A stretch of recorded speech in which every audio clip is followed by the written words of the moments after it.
땅에 인간의 몸을 입고 태어나셨어요. 우리의 모든 죄를 지고 십자가에 돌아가시고 부활하셨어요. 이미 구원은 시작됐다. 이미 우리 가운데 그 구원 능력이 나타나기 시작했습니다. 그러나 아직은 우리가 이 땅을 살아가잖아요. 아직은 완전한 하나님 나라에 들어가지 않았잖아요. 그래서 아직 완성되지 않았다라고 보는 이 종말론적 관점이 종말론 첫 번째 교리입니다. 좀 어려운 개념이에요. 그래서 어떻게 하면 좀 잘 설명할 수 있을까 생각하다가 목사님이 한 예화를 들고 나왔습니다. 여러분, 인천 상륙작전이라고 들어보셨나요? 네, 다 배우는 거예요. 우리 학교에서. 인천 상륙작전, 크로마이트 작전이라고 하는데요. 자, 때는 1950년. 자, 6.25 전쟁이 발발한 후에 북한군이 빠르게 남한을 점령하기 시작해요.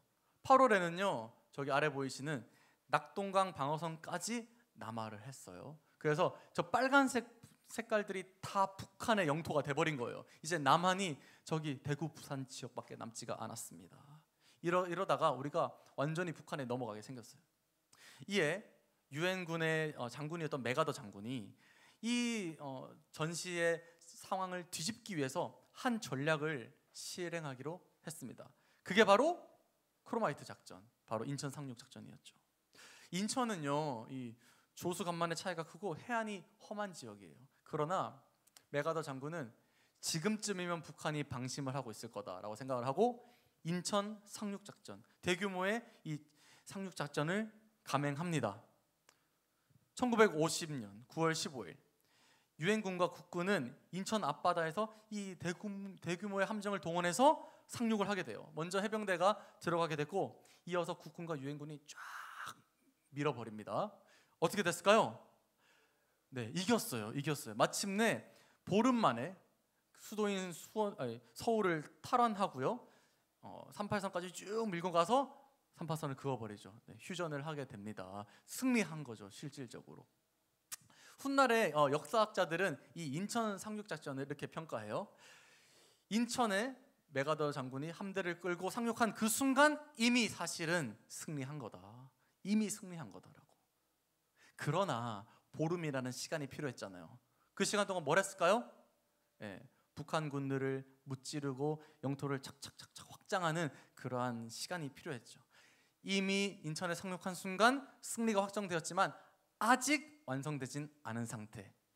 이게 바로 우리가 살고 있는 지금 이 종말의 상황이에요. 이미와 아직.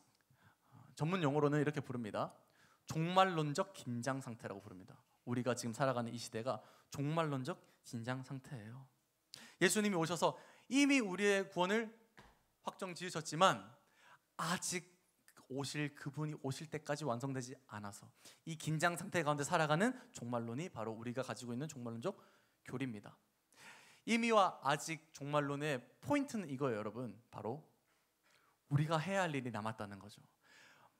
아직 오지 않은 그 구원에 이르기까지, 예수님이 다시 오실 때까지 우리는 뭘 하면 좋을까요? 네, 마치 북한군을 무찔러 가듯이 죄와 악한 세력들과 싸우고, 아멘? 네, 믿음으로 하루하루 살아내고, 아멘? 아멘이에요. 우리가 이 종말론적 긴장 상태에 살아가는 우리는 그렇게 이 종말을 받아들여야 합니다. 우리가 아직 할 일이 있다는 거. 자, 종말론적 첫 번째 교리였어요. 이미와 아직. 한번 따라해 보겠습니다. 이미와 아직. 우리가 할 일이 있다. 한 번 더. 이미와 아직. 우리가 할 일이 있다. 그래요. 우리는 이미와 아직 사이에 살아가는 이러한 종말론을 가지고 삽니다. 예수님이 다시 오시면 이 아직 완성되지 않은 구원이 완성될 거예요. 이 땅의 모든 역사가 끝나고 마침내 이 구원이 완성되는 그날, 예수님이 오시는 그날이에요. 그래서 우리가 두 번째로 살펴볼 종말론 교리는요, 바로 재림에 대한 교리입니다. 한번 따라해 볼게요. 재림. 한 번 더. 재림. 맞아요. 재림하신다. 예수님이 다시 오신다라는 것을 믿는 게 또 우리가 가진 종말론의 또 핵심적인 교리이죠. 오늘날 많은 그리스도인들이 이 재림을 잊고 사는 것 같아요. 예수님이 마치 안 오실 것처럼 이 땅에 재물을 잔뜩 쌓고요, 이 땅의 어떤 명예와 이 땅의 어떤 좋은 것들에 집착하고요. 왜 그런지 아세요? 이 재림의 교리를 잊어버렸기 때문입니다. 그러나 여러분, 예수님은 반드시 오신다, 안 오신다? 반드시 오신다. 이게 바로 우리가 가진 종말론의 교리예요. 자, 예수님이 직접 이렇게 말씀하셨어요. 우리 앞에 한번 보고요. 마태복음 24장 30절 다 같이 크게 한번 읽어보시죠. 시작. 그때에 인자가 징조가 하늘에서 보이겠고 그때에 땅의 모든 족속들이 통곡하며 그들이 인자가 구름을 타고 능력과 큰 영광으로 오는 것을 보리라. 아멘. 예수님이 말씀하셨어요. 내가 다시 오겠다. 그것을 너희가 다 보게 될 거다라고 말이죠.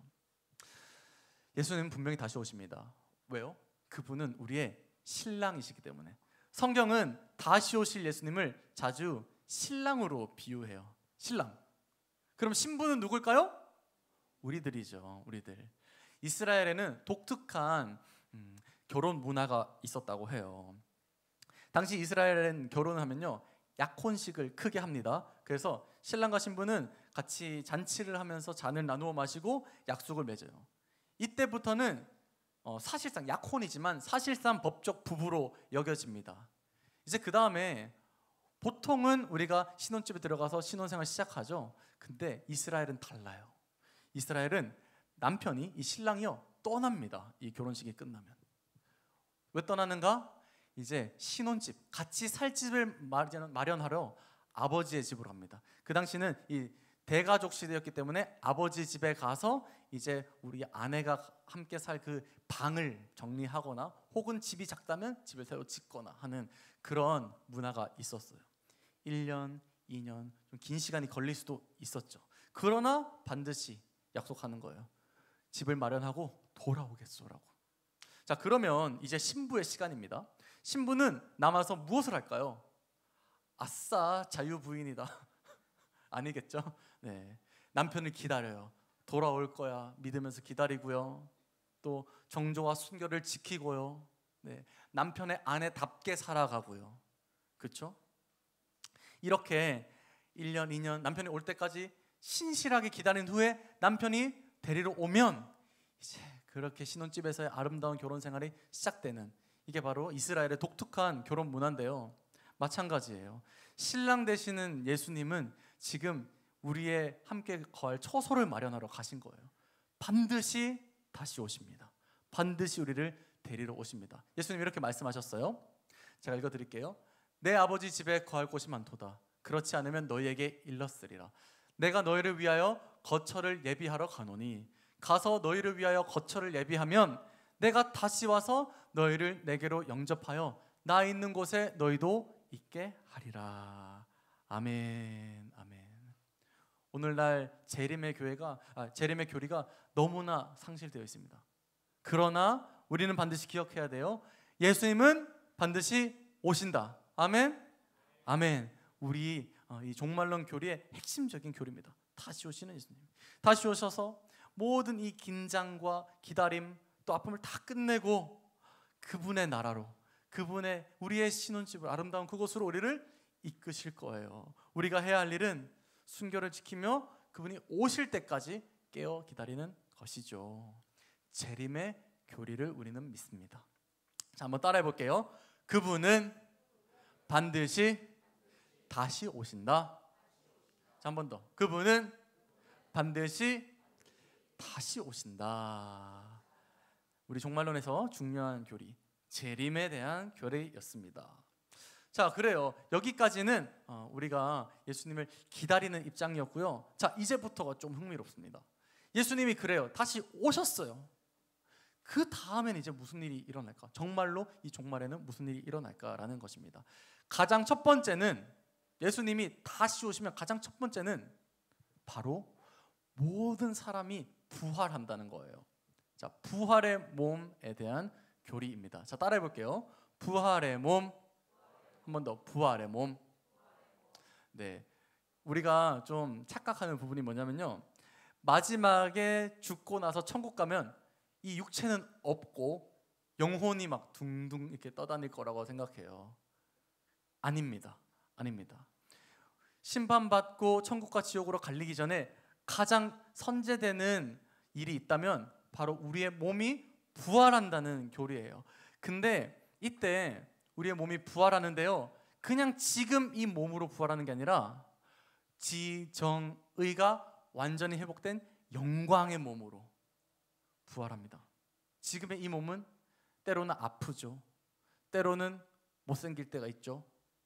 네, 때로는 또 때로는 한계가 있죠. 죄에 이끌리죠. 그러나 예수님 다시 오셔서 우리의 몸을 일으키시면 그때 그 몸은 마치 예수님의 완전한 몸같이 완전한 영광의 몸을 입게 될 거라는 거죠. 빌립보서 3장 21절 우리 다 함께 한번 읽어볼게요. 앞에 보시고 다 같이 시작. 그는 만물을 자기에게 복종하게 하실 수 있는 자의 역사로 우리의 낮은 몸을 자기 영광의 몸의 형체와 같이 변하게 하시리라. 아멘. 자기의 몸을 영광의 몸의 형체처럼, 우리의 몸을 영광의 몸의 형체처럼 변하게 하시는 일을 하신다. 가장 먼저 지금 우리가 가진 몸은 뭐예요? 낮은 몸. 옆에 친구들 한번 보세요. 낮은 몸이죠. 네, 지금 이런 상태가 아니라 정말로 반짝반짝 빛나고 죄에 이끌리지 않고 느껴야 할 것들을 바르게 느끼고 내가 어떤 일을 하고자 했을 때 그것을 바르게 행할 수 있는 그러한 몸이 될 거라는 거예요. 여러분, 지금 우리가 늘 이미 구원을 얻었지만 자꾸만 뒤를 돌아보면서 죄에 이끌리는 이유가 뭡니까? 우리는 낮은 몸을 가지고 있기 때문이에요. 그래서 불완전해요. 계속 죄에 이끌려요. 그러나 예수님이 다시 오시고 나서 입게 될 이 영광의 몸, 부활의 몸은 달라요. 죄의 영향을 받지 않아요. 완전한 상태의 몸을 가지게 됩니다. 이 몸을 가지고 천국에 가는 거예요. 부활의 몸, 이 교리가 있다. 가끔씩 친구들 중에 이렇게 말하는 친구도 있어요. 천국 가서도 결국 시간이 오래 지나다 보면 좀 무덤덤해지지 않을까요? 익숙해지거나 심심해지지 않을까요? 이렇게 의문을 제기하는 사람들이 있어요. 그러나 심심해진다라는 개념도 어떻게 보면 우리의 낮은 몸 때문에 생기는 개념이죠. 호르몬 작용 때문이잖아요. 그때는 부활의 몸을 입고 천국에 가면요, 심심하거나 막 무던해지지 않습니다. 하나님의 그 무한하신 지식과 사랑이 늘 우리의 이 영광의 몸에 새겨지고요, 늘 벅차고 감격스럽고 늘 설레는 완전함을 경험하게 될 겁니다. 부활의 몸으로 인해서. 여러분, 그 몸 빨리 입고 싶으시죠? 목사님은 그 부활의 몸을 정말 빨리 입고 싶어요. 더 이 죄로부터 자유롭고 싶고 더 주님을 온전히 알고 느끼고 경험하고 싶습니다. 이 소망을 바로, 부활의 몸을 빨리 입고 싶다라는 이 소망을 바로 우리는 부활 소망이라고 불러요. 자, 한번 따라해 볼게요. 부활 소망. 한 번 더, 부활 소망. 네, 그래서 우리 교회에서 또 기독교에서 소망을 가져야 된다, 부활 소망, 천국 소망 하는 게 다 이 얘기예요. 우리가 마침내 주님 다시 오시면 완전한 몸으로 거듭난다. 그때는 아픔도 없고 죄의 끌림도 없고 뭔가 이 육체 때문에 있는 한계가 없이 주님을 온전히 만나고 경험하게 되는 그러한 몸을 입게 된다는 거예요. 너무나 설레지 않습니까? 우리의 이 종말론이 무섭지 않아요. 너무나 설레고 아름다운 교리입니다. 부활 소망, 부활 소망. 여러분, 마지막 날에 우리 모두 부활할 것을 기다리고 기대하시기를 바랍니다. 아멘.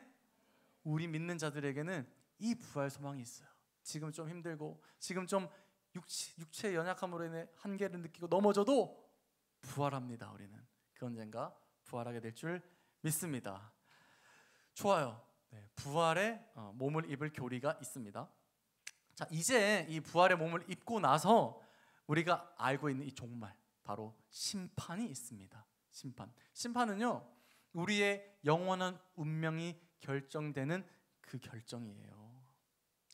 요즘 미국에 좀 희한한 신학이 유행하고 있는데요, 감성신학이라고. 뭐냐면요, 하나님은 사랑의 하나님이기 때문에 지옥에 안 보내신다는 거예요. 맞나요? 틀렸나요? 틀린 교리죠. 틀린 교리예요. 네, 하나님이 사랑이 넘치는 분이기 때문에 지옥에 안 보내신다, 이런 교리가 뭐 듣기에는 좋죠. 유행한다는 거예요, 미국에. 그러나 틀렸습니다. 천국이 있고요, 지옥이 있어요. 누군가는 천국을 가고요, 누군가는 지옥을 갑니다. 이렇게 우리가 천국과 지옥으로 영원히 나뉘게 되는 그 결정을 심판이라고 합니다. 우리는 종말에 심판이 있을 것을 믿어요. 요한계시록 20장 12절을 우리 함께 같이 읽어보죠. 앞에 보시고 시작. 또 내가 보니 죽은 자들이 큰 자나 작은 자나 그 보좌 앞에 서 있는데 책들이 펴 있고 또 다른 책이 펴졌으니 곧 생명책이라. 죽은 자들이 자기 행위를 따라 책들에 기록된 대로 심판을 받으니. 자, 여기 보세요. 그 보좌 앞에 서 있는데, 부활해서 하나님의 보좌 앞에 서게 된 거예요 이제. 근데 가면요, 하나님 앞에 이렇게 큰 책이 펴져 있대요. 그 책의 이름은 생명책이래요. 그래서 생명책에 우리의 이름이 있고 우리가 평생 살아온 행위들이 쫙 기록돼 있는데 그 행위대로 심판을 받는데요. 그 행위가 천국에 갈 만한 의로움이 충만하면 천국 행으로 가는 거고요. 그 천국에 갈 의로움에 도달하지 못하면 지옥에 가는 거예요. 그래서 중요한 건 자기 행위를 따라, 자기 행위를 따라. 여러분 한번 생각해 봅시다. 자기 행위를 따라 구원을 받고 천국 가고 지옥 가는 거라면 우리 행위는 어떻죠? 여러분의 행위를 한번 돌아보세요. 여러분 지금까지 살아왔던 모든 날들이 카메라로 녹화가 쫙 돼가지고 하나님 앞에 가면 딱 틀어진다고 생각해 봅시다. 천국 갈 수 있나요?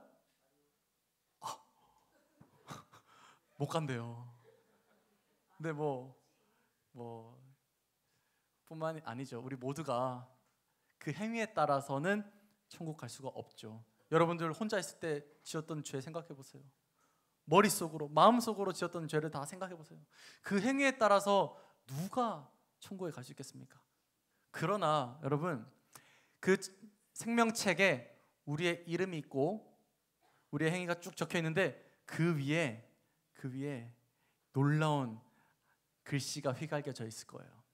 바로 예수님의 위대한 교환으로 인해 모든 죄가 갚아진 그분의 의로우심이 우리의 것이 된 우리에게는 테텔레스타이라고 그 생명책 위에 적혀 있을 것입니다.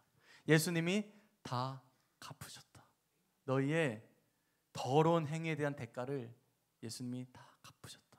그래서 하나님은 이 테텔레스타이를 보시고 너는 의로움이 충만해, 그리스도의 의를 가졌구나, 너는 천국행이다 라고 심판하실 것입니다.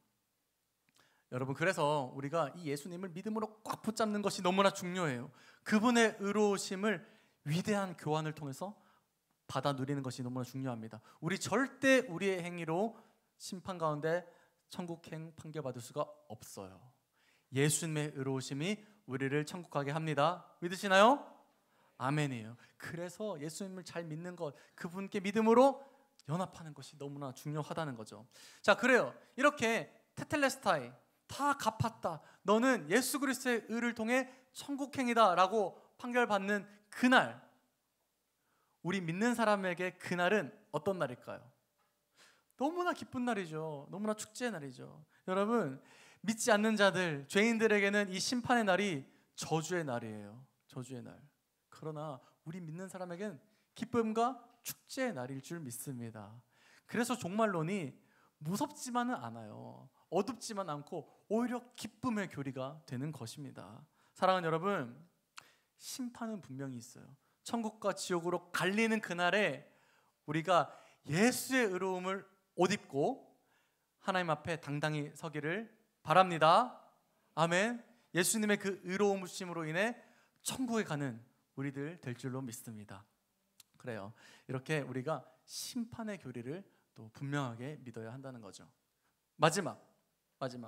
예수님이 다시 오셔서 부활의 몸을 입고 심판을 통해 천국에 이제 가기로 됐어요, 우리가. 그렇다면 천국에 가서 살게 될 그 천국은 어떤 곳인가 하는 거죠. 우리가 살게 될 그곳, 우리는 어디 가서 살게 될 것인가 하는 것이 바로 종말론의 마지막 교리인데요. 새 하늘과 새 땅의 교리입니다. 자, 따라해 볼게요. 새 하늘과 새 땅. 한 번 더. 새 하늘과 새 땅. 자, 새 하늘과 새 땅을 한자로 하면 뭘까요? 신천지. 네, 여러분, 신천지 진짜 좋은 말이거든요. 진짜 아름다운, 우리가 가서 살게 될 그곳을 바라며 소망하는 그 교리를 담은 말인데요. 안타깝게도 이단에게 뺏겨버렸습니다. 네, 뭐 개인적으로 안타깝게 생각해요. 하지만 신천지 새하늘과 새 땅 자체는 건전한 우리의 교리다라는 거 말씀드리고요. 자, 우리는 마침내 하나님이 허락하신 이 천국 새하늘과 새 땅에 머물면서 영원히 하나님과 거하게 될 거예요. 그런데 우리가 하나 알아야 되는 지점이 있다면, 여러분, 제3의 장소로 이렇게 뿅 이동하는 게 아닙니다. 지금 우리가 지구에 살잖아요. 저기 어디 다른 은하계의 천국이 있는 게 아니에요. 이 땅, 지금 우리가 살아가는 이 땅이 마치 우리가 부활의 몸을 입듯이 이 땅도 새롭게 갱신될 거예요. 부활의 몸을 입고 살 그곳은 우리가 딛고 살아가는 이 땅의 갱신된 버전입니다. 이 산과 들, 강과 바다가요, 그냥 이렇게 지금 보기에도 아름답지만 훨씬 더 그 하나님의 창조의 아름다움을 뿜어낼 거고요. 이 땅에도 왜 자연재해들 많잖아요. 이게 다 어그러져서 그런데요, 이제는 그렇지 않고 이제는 하나님의 그 성품을 반영하는 새하늘과 새 땅으로 변화될 것을 우리는 믿어요. 그 새하늘과 새 땅을 부분적이지만 성경에서는 이렇게 설명하고 있습니다. 이사야 11장의 말씀인데요, 목사님이 읽어드릴 텐데 한번 머릿속에 그려보세요. 그때 이리가 어린 양과 함께 살며 표범이 어린 염소와 함께 누우며 송아지와 어린 사자와 살찐 짐승이 함께 있어 어린 아이에게 끌리며 암소와 곰이 함께 먹으며 그것들의 새끼가 함께 엎드리며 사자가 소처럼 풀을 먹을 것이며 젖먹는 아이가 독사의 구멍에서 장난하며 젖된 어린 아이가 독사의 굴에 손을 넣을 것이라. 그날에 이 세상은 변화되어서 이렇게 된대요. 아이러니하죠. 되게 이질적이죠. 그러나 만약에 우리가 살아가는 이 세상에서 약육강식, 강자의 횡포를 제거하면 이렇게 될 것입니다.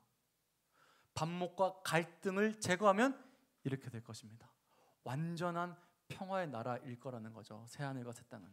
또 한 가지 특징이 더 있어요. 네, 오늘 본문이죠. 우리 한번 4절의 말씀 다 같이 읽어볼게요. 시작. 모든 눈물을 그 눈에서 닦아주시니 다시는 사망이 없고 애통하는 것이나 곡하는 것이나 아픈 것이 다시 있지 아니하리니 처음 것들이 다 지나갔음 이러라. 그곳은요, 아픔과 슬픔과 눈물이 없는 곳이래요. 새하늘과 새 땅의 교리입니다. 우리는 마침내 그곳에서 영원히 주님과 함께 살게 될 거예요. 이렇게 세상 모든 역사가 끝나고 하나님을 만나 그분과 영원히 영광스럽게 살게 되는 그것을 꿈꾸게 하는 교리가 바로 우리의 종말론입니다. 종말론은 절대로 무서운 게 아니에요. 종말론은 절대로 잔인하고 어둡고 그런 디스토피아적인 것이 아니에요. 종말론은요, 아름다운 거예요. 우리를 소망으로 이끄는 너무나 아름다운 교리입니다. 그래서 우리 믿음의 선조들, 그리고 우리 믿음의 선배들, 또 지금 우리 믿는 사람들은요, 이렇게 고백할 수밖에 없어요. 이것들을 증언하시니가 이르시되 내가 진실로 속히 오리라 하시거늘 아멘 주 예수여 오시옵소서 라고 고백할 수밖에 없습니다. 아멘 주 예수여 속히 오시옵소서 라고 고백할 수밖에 없어요. 이 종말론 너무나 아름답고 우리를 소망으로 이끄는 교리입니다. 사랑하는 여러분, 이렇게 종말론을 끝으로 우리 4주간의 기독교 교리 기본적인 내용들을 살펴보았어요. 어떠셨나요? 유익하셨나요? 네, 굉장히 유익했죠. 네, 좀 어렵지만 우리가 이런 것들을 잘 견지하고 잘 마음에 쌓아가면요, 우리의 믿음이 정말 튼튼하게 단단하게 세워질 것입니다. 앞으로도 더 주님을 알아가면서 그런 믿음의 사람들 되기를 목사님이 축복할게요. 네, 마지막으로 목사님의 한마디 말씀드리면서 설교를 마칠게요. 목사님의 한마디, 잘 믿으며 기다릴게요. 예수님 어서 오세요. 다들 이렇게 고백하시죠? 아멘.